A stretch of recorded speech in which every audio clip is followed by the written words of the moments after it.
Hi welcome to real estate channel.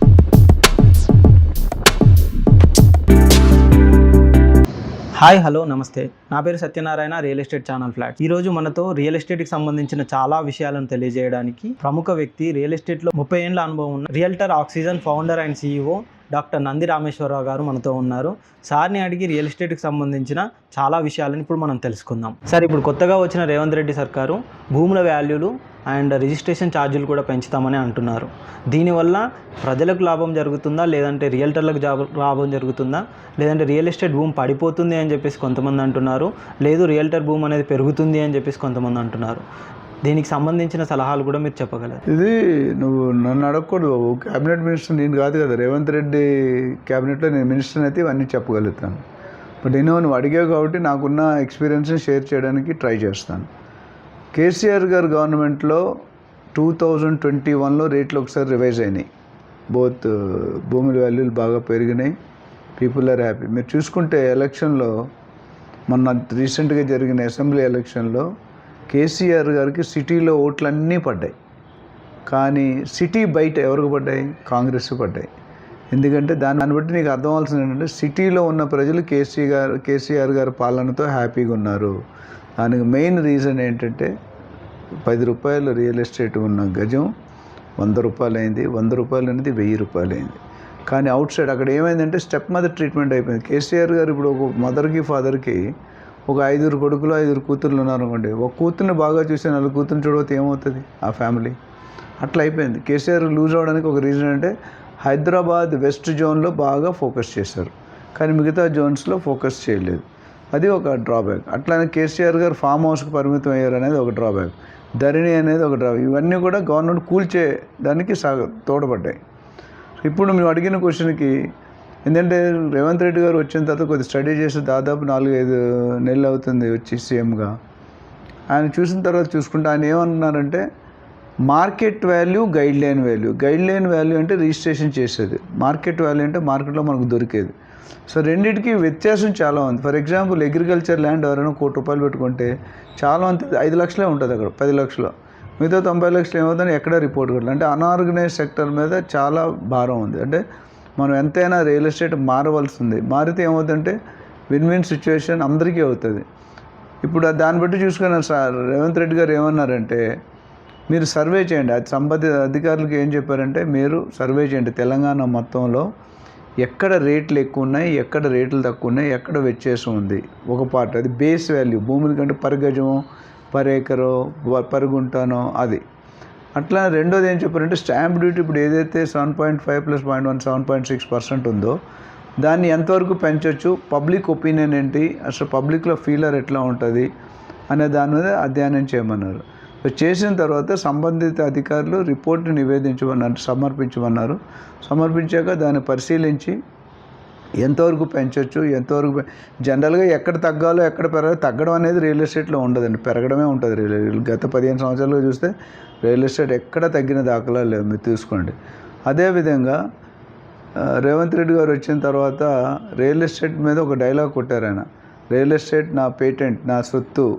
నాకు తెలిసినంత real estate చాలామంది సీఎంస్ తెలిసి ఉండకపోవచ్చేమో, నేను నా కెరియర్నే బ్రోకర్గా, రియల్టర్గా స్టార్ట్ చేశాను.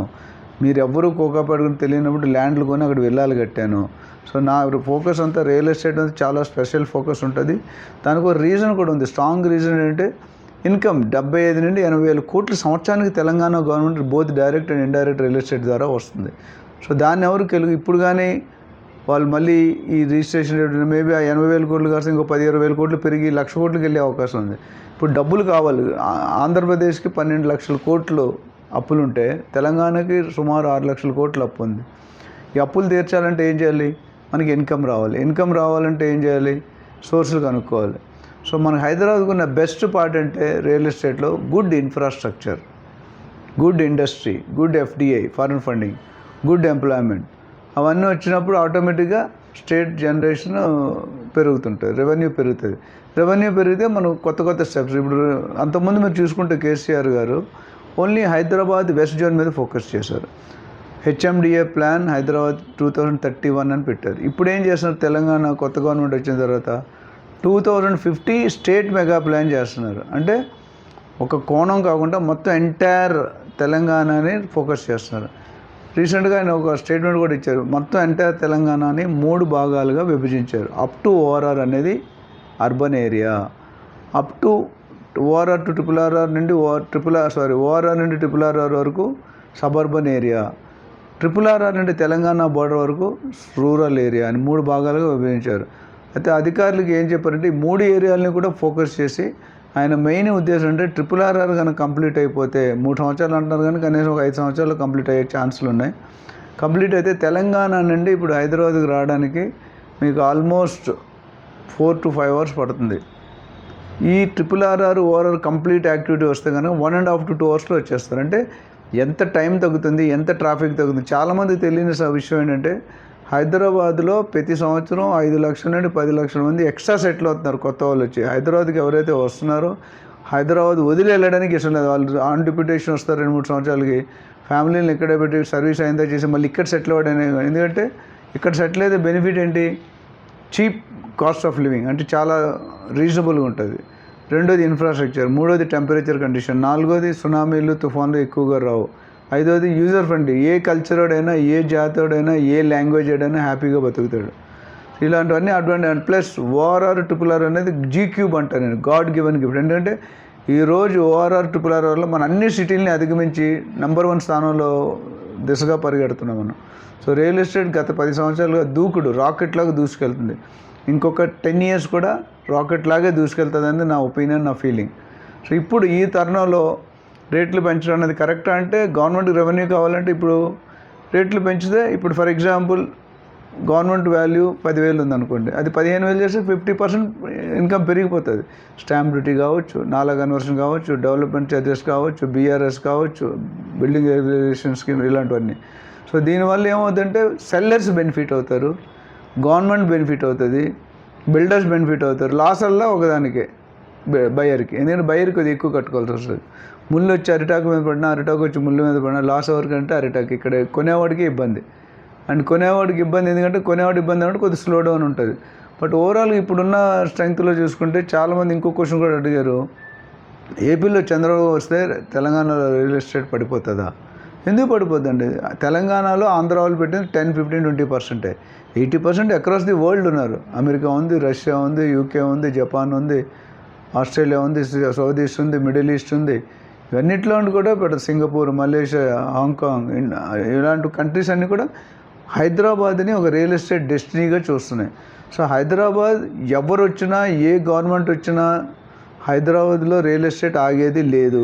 హైదరాబాద్ కంటే ఇప్పుడు వర్డ్ మార్చి తెలంగాణలో రియల్ ఎస్టేట్ ఆగేది లేదు.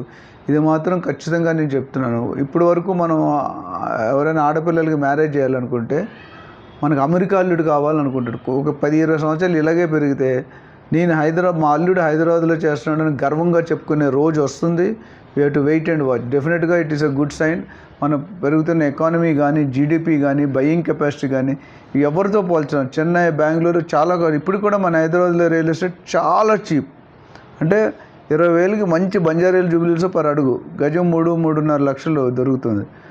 దూరంగా వెళ్తున్న సిటీ నుండి దూరంగా వెళ్తున్న కొలితే రేట్లు తగ్గుతాయి, సిటీ దగ్గరికి వస్తున్న కొలితే రేట్లు పెరుగుతాయి. సో ఓవరాల్గా ఇంపాక్ట్ అయితే గవర్నమెంట్కి ఫస్ట్ బెనిఫిట్, తర్వాత బిల్డర్స్ అండ్ సెల్లర్స్. బయర్స్కి ఈరోజు లేకపోతే బయర్స్ ఎప్పుడైతే సెల్లర్ అవుతారో వాళ్ళు కూడా ఇంపాక్ట్ ఉంటుంది. సో ఇవన్నీ పెట్టుకొని చూసుకుంటే ఎంత పెంచుతారు అనేదానికి మనం too early to tell. But ఎంతో కొంత పెంచుతారు అనేది నాకు క్లారిటీ ఉంది. 5% పెరుగుతుందా, 10% పెరుగుతుందా, ఏ ఏరియాలో పెరుగుతుందని we have to, it all depends upon the report submitted by the concerned officials to the CM. So ఈ విషయాల మీద మనకు ఇంకా డీటెయిల్స్ కావాలనుకుంటే నెంబర్ స్క్రోల్ అవుతుంది స్క్రీన్ మీద, ఆ నెంబర్కి ఫోన్ చేసి కనుక్కోవచ్చు. డెఫినెట్గా we will help you and guide you properly.